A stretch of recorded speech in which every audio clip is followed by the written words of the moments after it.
एक बहुत धनी व्यक्ति था और उसकी जो वाइफ थी वो बहुत सात्विक थी और उसको लगता था कि मेरा जो हस्बैंड है ना उसको भी जाना चाहिए, कुछ सत्संग करना चाहिए, मैं अकेले करती हूँ। तो उसने एक बार हस्बैंड को कहा कि आप जाया करो ना। तो उसने सोचा कि मैं अपनी वाइफ का मन रखने के लिए चलो आज चला जाता हूँ। तो वो गया, एक जगह सत्संग हो रहा था, कथा हो रही थी। तो व्यासपीठ में अभी आए नहीं थे वो, गद्दी खाली थी।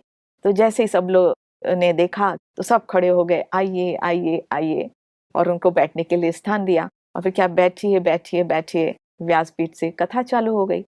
और जैसे क्या होता है कथा सुनने में, सब सो जाते हैं। तो वो सो गए। अब सोने के बाद सब कथा खत्म हो गई। अब इतना बड़ा व्यक्ति था, उसको जगाए भी कौन, किसी की हिम्मत ही नहीं होती थी। अब वो कथा तो खत्म हो गई। और कथा खत्म होने के बाद फिर वो जो कुर्सी जो हटाने वाला था और वो थोड़ा दरी वहां बिछी थी तो खिसकाया। अब हटाना तो था ही ना, क्योंकि दरी वाला वो लास्ट बचा था। तो उसने खिसकाया उसको और कहा कि अरे जाइए जाइए जाइए। तो उसने देखा चारों तरफ, हाँ ये तो कथा खत्म हो गई है। और उसने 3 मंत्र 3 शब्द रट लिए, आइए आइए, बैठिए बैठिए, जाइए जाइए। अब जब घर पहुंचा तो घर में उसकी वाइफ इंतजार कर रही थी। तो कहा कि आप क्या सीख कर आए?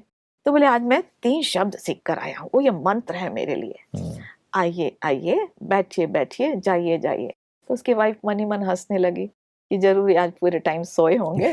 और तो वो अब कहा कि ठीक है, आपके लिए यही मंत्र बहुत है। अब रात हुई तो रात में अब ये मंत्र रट रहा था, उसको नींद नहीं आ रही थी। क्यों?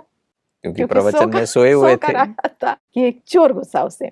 जब वो चोर घुसा वो आया तो उसने देखा कि ये तो मंत्र, ये तो बोल रहे हैं, आइए आइए। तो डर गया, उसने सोचा शायद मेरे को पहचान लिया है। तो बोला बैठिए बैठिए। तो कहा ये तो और ही मेरे को बिल्कुल अच्छी तरह से पहचान गए। तो बहुत ज्यादा डर गया।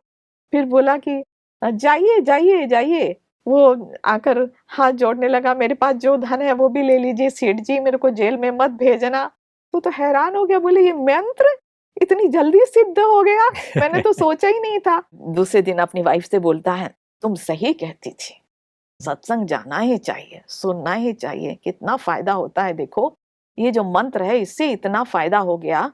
तो उसकी वाइफ ने कहा देखो, जब 3 शब्दों से इतना फायदा है तो सचमुच अगर तुम कोई सत्संग करो तो तुम्हारा जीवन बदल जाए। इसी प्रकार गीता शास्त्र भले समझ आए या ना आए, लेकिन उसके कुछ शब्द या कुछ अर्थ में ही हम टिक जाएं तो जीवन चेंज हो जाता है।